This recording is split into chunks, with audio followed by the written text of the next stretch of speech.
In 1965, Ford introduced an engine so simple it was almost insulting. No overhead cams, no fuel injection, no racing pedigree. Just cast iron, push rods, and 7 main bearings doing something Detroit had forgotten how to do. Survive.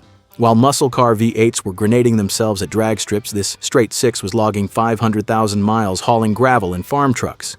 But how did an engine designed for economy outlast performance motors built for glory? And what manufacturing secret allowed it to run for decades with nothing more than oil changes? Stay with me, because the engineering trick we reveal later changed how Ford built engines forever. A 1975 Ford F-250 with 463,000 miles sits at a Montana construction site. The engine fires up for another work shift, starts instantly, and pulls a 3-ton load up a 15% grade without hesitation. No rebuilds, no valve adjustments. Just oil changes every 3,000 miles and filter replacements when needed. This is the Ford 300 Inline 6, and across North America in 1987, hundreds of thousands of them were doing exactly what this truck was doing, refusing to die. They powered delivery vans in Manhattan traffic. They hauled livestock trailers across Wyoming ranch country. They sat in agricultural equipment, industrial generators, and commercial boats. Mechanics called them the engine that wouldn't quit. Fleet managers loved them because downtime was measured in decades, not years. But the 300 didn't earn this reputation through exotic materials or revolutionary design. It earned it through something far more deliberate. The engine's architecture was almost primitive by mid-1980s standards. No variable valve timing, no computer controls until the final years, no aluminum heads or lightweight components. Just an inline 6 configuration that traced its lineage back to Ford's industrial motors from the 1930s. The 300 displaced exactly that. 300 cubic inches, or 4.9 liters. Bore and stroke measured 4 inches by 3.98 inches, numbers that created unusually long piston travel and slow rotational speeds. At peak horsepower, the crankshaft turned just 4,000 RPM, barely half the red line of contemporary V8s. But buried in that conservative design was a manufacturing decision most buyers never noticed. While Chevrolet's inline 6s used 4 main bearings to support the crankshaft, Ford's 300 used 7.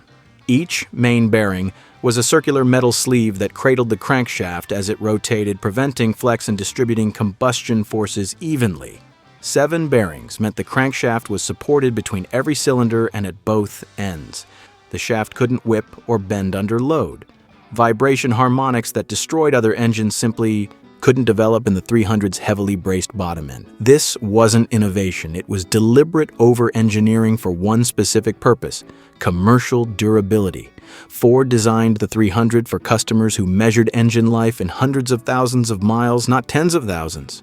Taxi fleets, utility companies, government agencies, farmers who couldn't afford breakdowns during harvest season. These buyers didn't care about 0 to 60 times or horsepower bragging rights. They cared about starting every morning for 20 years straight. So Ford built them exactly that engine. The 300 debuted in 1965 as a replacement for the company's aging 223 cubic inch inline 6. It shared the same basic architecture as the 223, but added displacement and refinement. Initial horsepower ratings hovered around 150, modest even by 1960s standards. Torque, however, told a different story. The 300 produced 260 pound-feet at low RPM, available almost immediately off idle.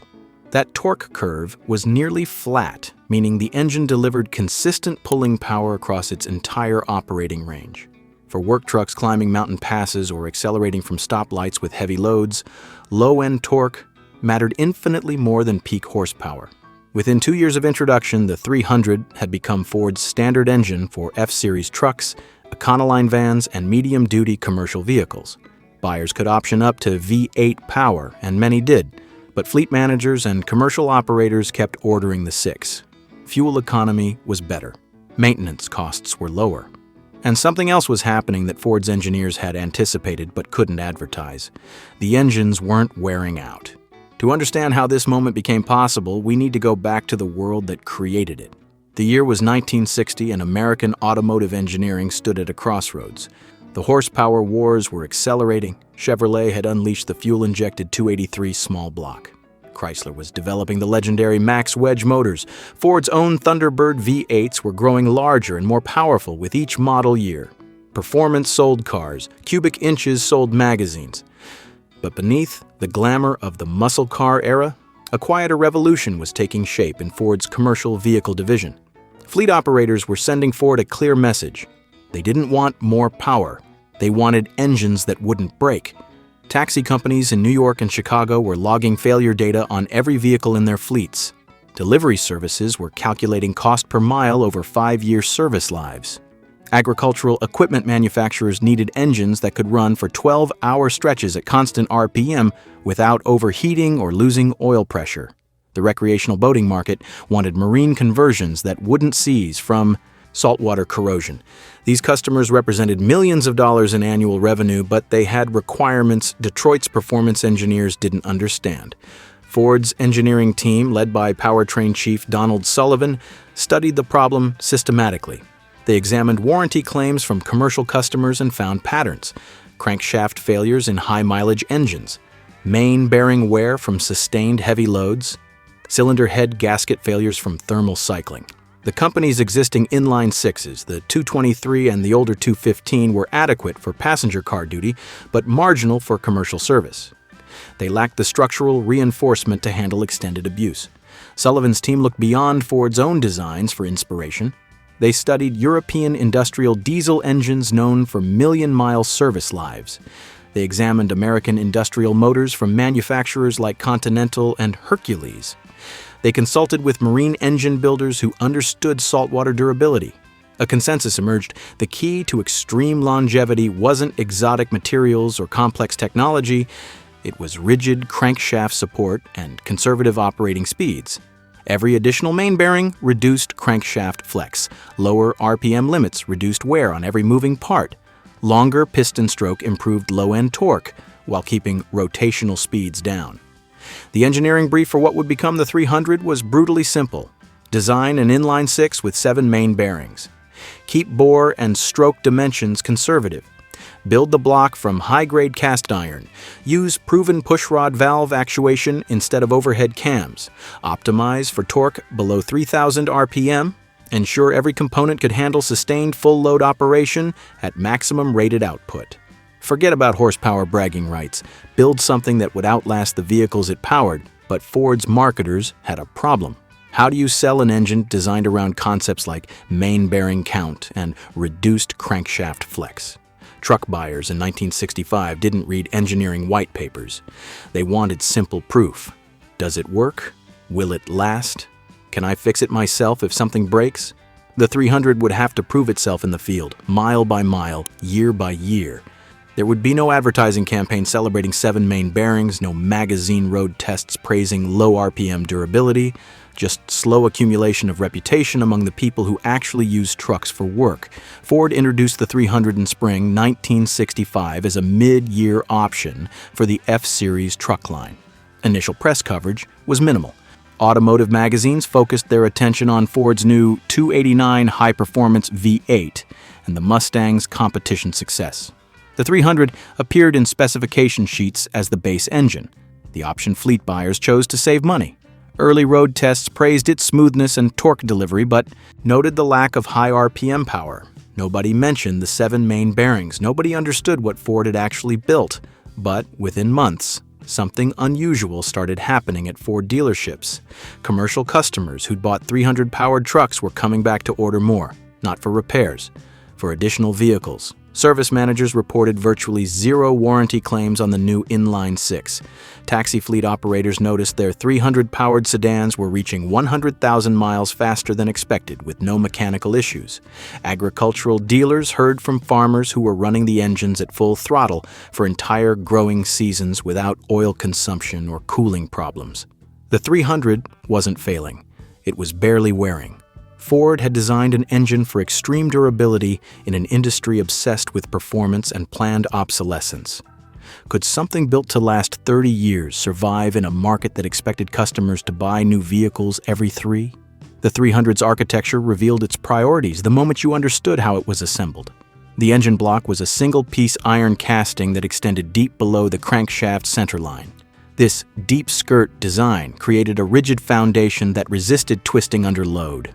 The block walls were thick, heavier than necessary for the engine's modest power output, but essential for maintaining dimensional stability over hundreds of thousands of miles.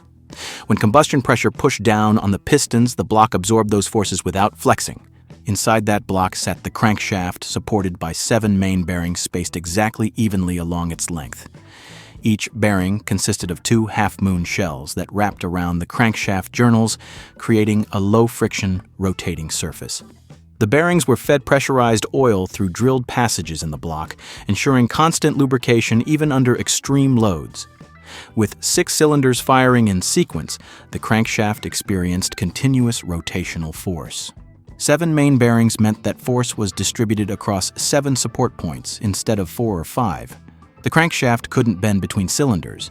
It couldn't develop the harmonic vibrations that eventually cracked lesser crankshafts. The physical spacing between main bearings created an additional benefit Ford's engineers understood but rarely discussed. Shorter, unsupported crankshaft spans meant each section of the shaft experienced less flexural stress during the power stroke. When a piston reached top dead center and combustion occurred, thousands of pounds of pressure tried to twist the crankshaft. In a 4 main bearing design, that twisting force had to travel across longer sections of unsupported shaft. In the 300, the force was immediately transferred to the nearest main bearing, then into the engine block, then into the vehicle's frame. The energy path was shorter and more direct. The camshaft, positioned low in the block next to the crankshaft, was driven by a simple timing chain. Push rods extended upward from the camshaft to rocker arms that actuated the valves. This overhead valve configuration was ancient technology by 1965 standards, already surpassed by overhead cam designs and performance engines, but overhead, valve systems had one crucial advantage for commercial service. They were simple to adjust and maintain. A mechanic could set valve lash with basic hand tools. There were no timing belts to replace, no complex cam towers to leak oil, no interference issues if the timing chain failed. If something broke, it broke obviously and could be fixed with conventional tools. The cylinder head was also cast iron, not aluminum. Iron heads were heavier and conducted heat less efficiently than aluminum, but they tolerated thermal stress better. Commercial vehicles often experienced extreme temperature cycling, cold starts in winter, hours of sustained operation at full load, shut down and cool down, repeat. Aluminum heads could warp under these conditions, causing gasket failures. Iron heads absorbed the stress and maintained their seal. According to period service bulletins, head gasket failures on the 300 were almost unknown in properly maintained engines. Bore and stroke dimensions of 4 inches by 3.98 inches created what engineers call an undersquare or long stroke engine. The pistons traveled a longer distance on each stroke compared to their diameter. This configuration reduced the engine's maximum safe RPM but increased torque production at low speeds. Every piston stroke created more leverage on the crankshaft. The 300 produced peak torque at just 2,000 RPM, meaning it delivered maximum pulling power at the exact speed range trucks operated in during normal driving. Highway cruising, hill climbing, towing, the engine lived in its power band constantly. The oiling system used a simple gear-driven pump that pulled oil from the pan and pushed it through a full-flow filter before distributing it to main bearings, rod bearings, camshaft bearings, and valve train components. Oil capacity was 5 quarts, modest by commercial engine standards.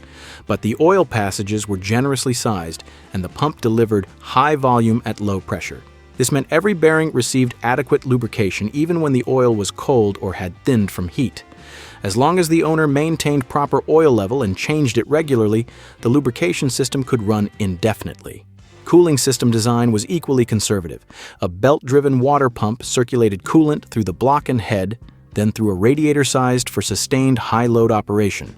The thermostat opened at 195 degrees Fahrenheit, allowing the engine to reach full operating temperature quickly, but preventing overheating even under extreme conditions. Fleet operators reported 300-powered trucks running in Death Valley summer heat and Canadian winter cold without cooling system failures. The engine simply maintained temperature. But every revolution has its breaking point, and this one was about to face its own. The crisis didn't arrive as mechanical failure, it arrived as cultural irrelevance. By 1975, the automotive landscape had shifted violently. The 1973 oil embargo had shocked American consumers into reconsidering their relationship with fuel economy. Suddenly, gas-guzzling V8s seemed reckless. Government regulations were tightening. The corporate average fuel economy standards would take effect in 1978, forcing manufacturers to improve fleet-wide mileage or face penalties. Emission controls were strangling engine performance. Catalytic converters, exhaust gas recirculation systems, and lean burn calibrations were robbing horsepower from every motor in Detroit's lineup. Ford's response was to promote the 300 as a fuel-efficient alternative to V8 power. Advertisements emphasized its 20% better highway mileage compared to the 302 V8. Fleet brochures highlighted total cost of ownership, not just purchase price. The 300's durability meant lower replacement costs over a vehicle's service life. Its simplicity meant cheaper repairs when maintenance was required. For commercial buyers, the math was obvious, but retail truck buyers, the customers who bought F-Series pickups for personal use, saw something different. They saw an engine that produced 120 horsepower in 1975, down from 150 in 1965 due to emission controls. They saw 0 to 60 times measured in geological epochs. They saw an inline 6 configuration that marked you as someone who couldn't afford the V8. Truck culture in the 1970s was shifting toward personal expression. Trucks were becoming lifestyle vehicles, not just work tools. Buyers wanted power, presence, and the rumble of a V8 exhaust note. The 300 offered none of that. Inside Ford's product planning meetings, debates intensified. Some executives argued the 300 was obsolete, a holdover from an era when trucks were purely commercial vehicles. They pointed to market data showing retail buyers overwhelmingly choosing V8 options. They wanted to discontinue the inline 6 and standardize V8 power across the F-Series lineup. Engineering costs would drop. Marketing would become simpler. Profit margins would improve on every truck sold. But fleet sales managers pushed back hard. They brought data from taxi companies, utility fleets, and government agencies. These customers were still ordering 300-powered vehicles exclusively. They didn't care about acceleration or exhaust sound. They cared that their trucks were reaching 300,000 miles with original engines and transmissions. They cared that maintenance costs were a fraction of what they paid on V8-powered vehicles.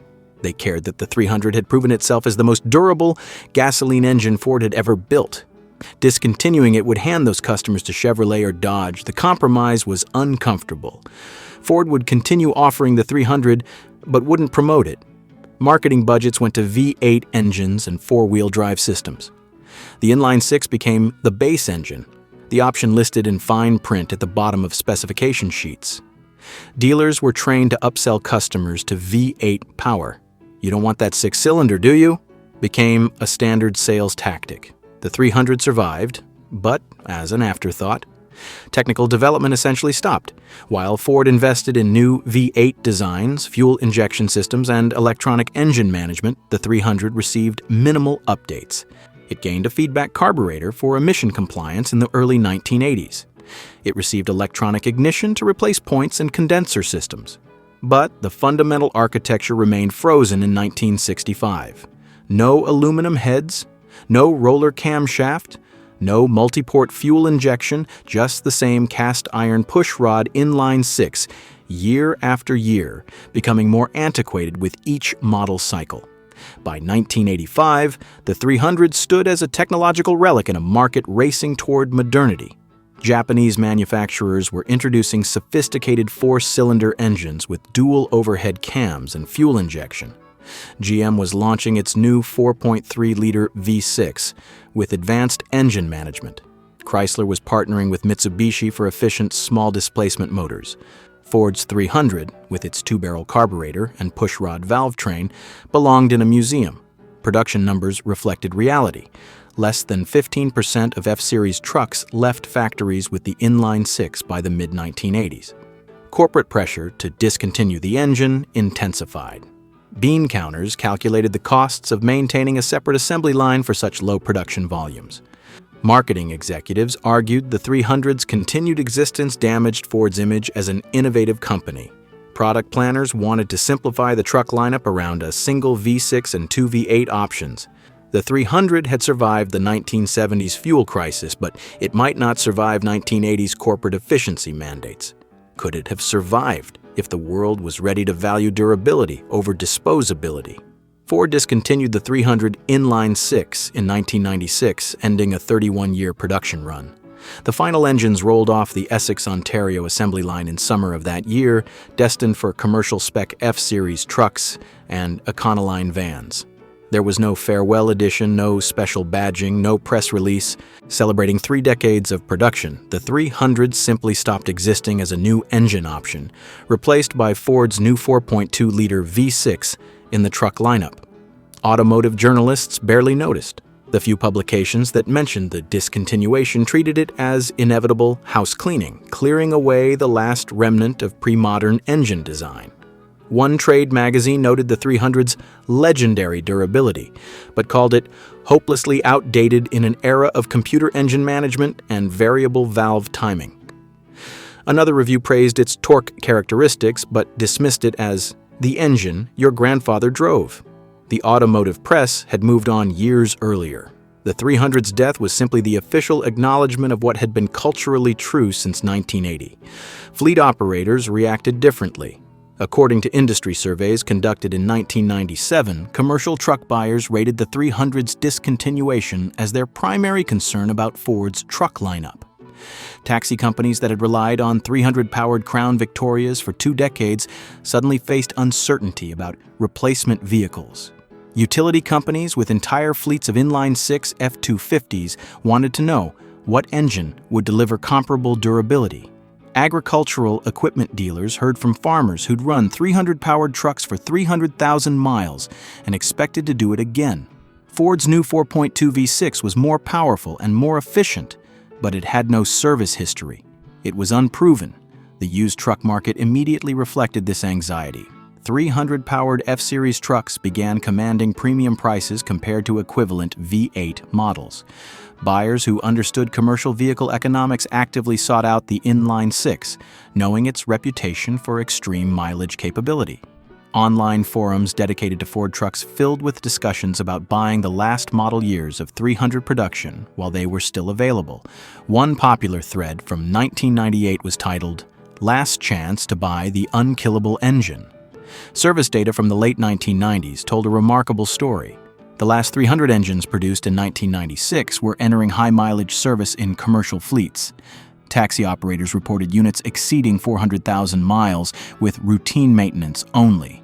Delivery companies documented vans reaching 500,000 miles before the bodies rusted away while the engines still ran strong.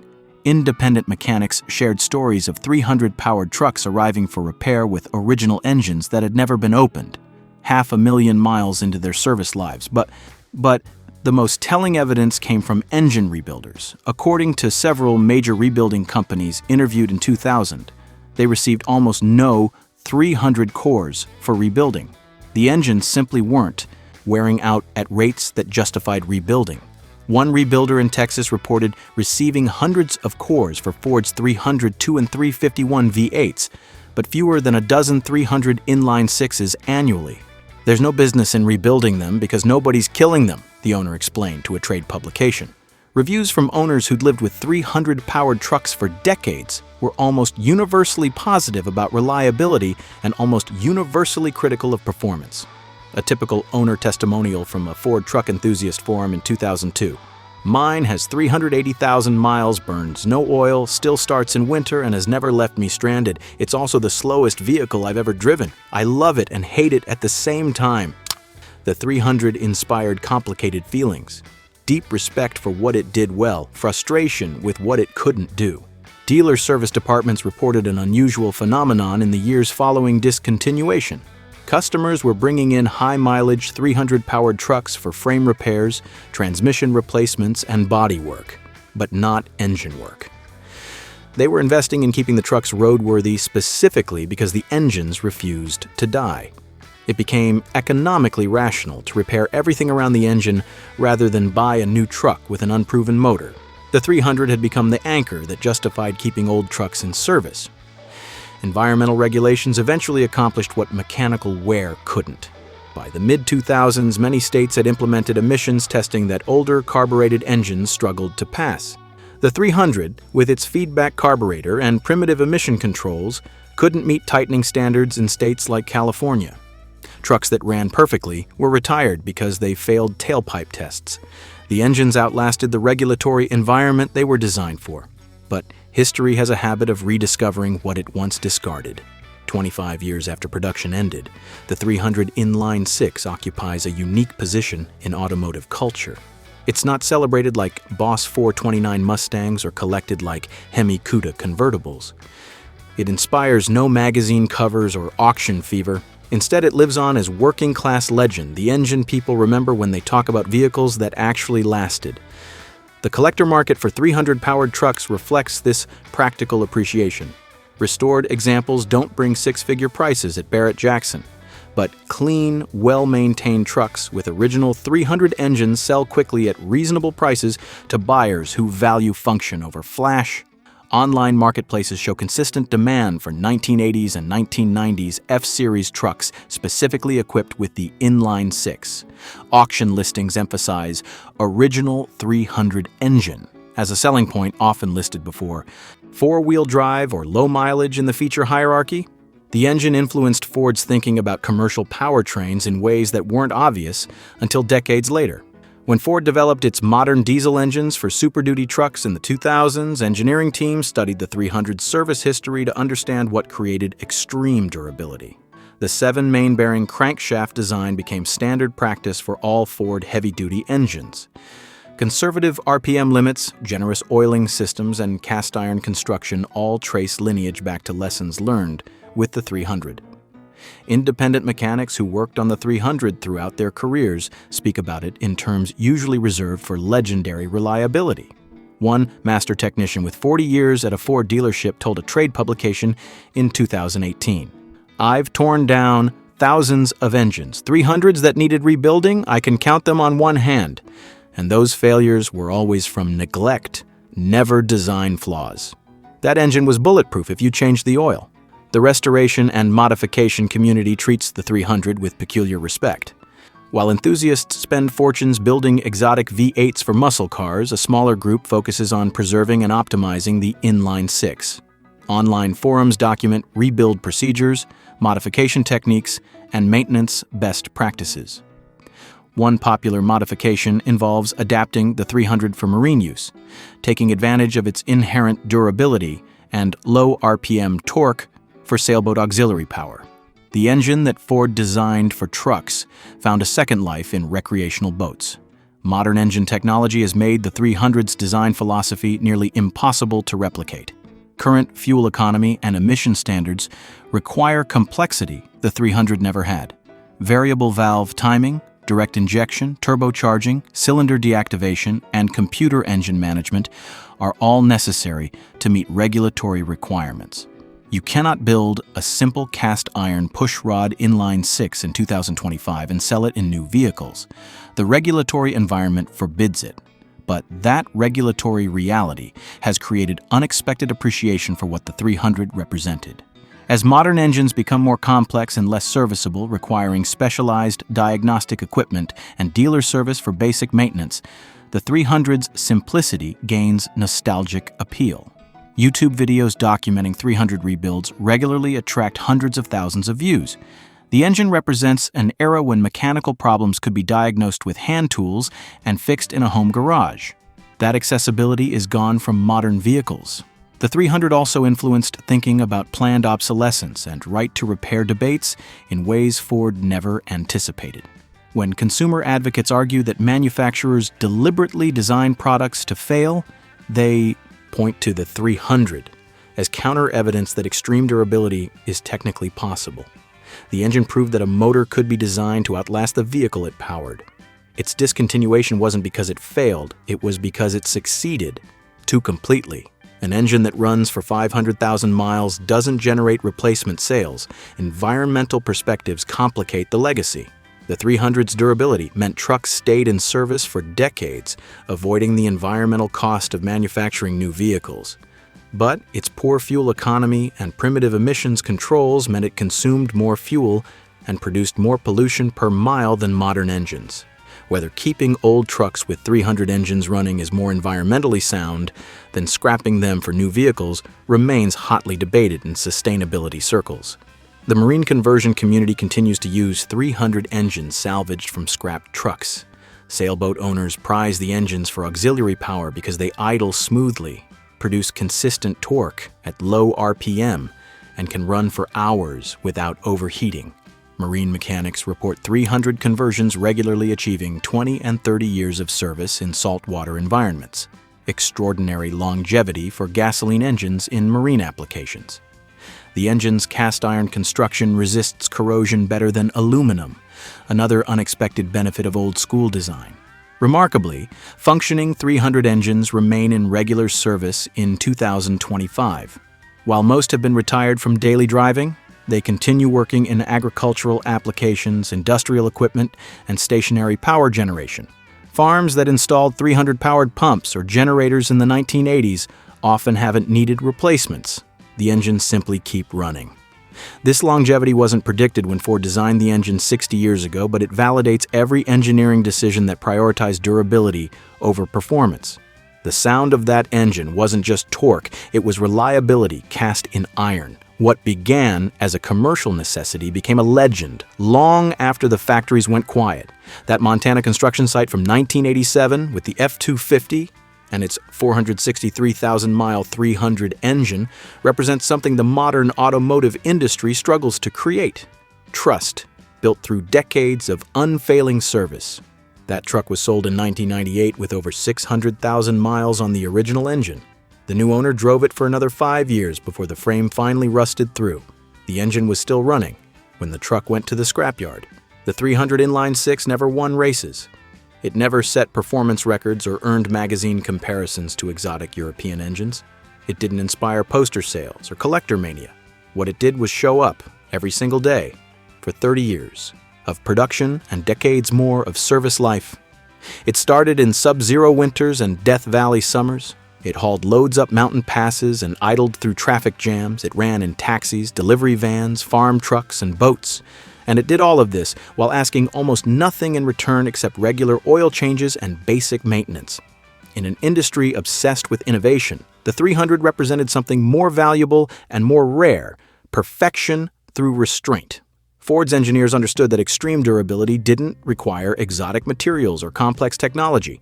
It required thoughtful design, conservative operating parameters, and deliberate over-engineering of critical components. 7 main bearings instead of 4, cast iron instead of aluminum, push rods instead of overhead cams. Every choice sacrificed performance for longevity, and the result was an engine that outlasted vehicles, outlasted owners, and outlasted the company's expectations. The engine's greatest legacy isn't technical, it's philosophical. The 300 proved that manufacturers can build products designed to last generations if they choose to. Its existence challenges the assumption that planned obsolescence is inevitable or necessary. Every 300 engine still running in 2025 is evidence that different engineering priorities produce different outcomes. Ford could have built all their engines with 7 main-bearing crankshafts and conservative operating limits. They chose not to because durability doesn't drive replacement sales. Modern trucks are faster, cleaner, more efficient, and more capable than anything from the 300's era. They're also more complex, more expensive to repair, and statistically less likely to reach 200,000 miles with original engines. Technology has advanced dramatically, but longevity has declined. Whether that trade-off was worthwhile depends entirely on what you value: cutting-edge capability for a decade or basic competence for a lifetime. If you've ever driven or worked on one of these engines, share your story in the comments. The 300 inspired loyalty among people who actually used it, and those experiences matter. Every high-mileage survivor, every unusual application, every unexpected repair story adds to the engine's legend. The engineering specs tell part of the story. The people who lived with the engine for decades tell the rest. Thanks for watching, and I'll see you in the next video.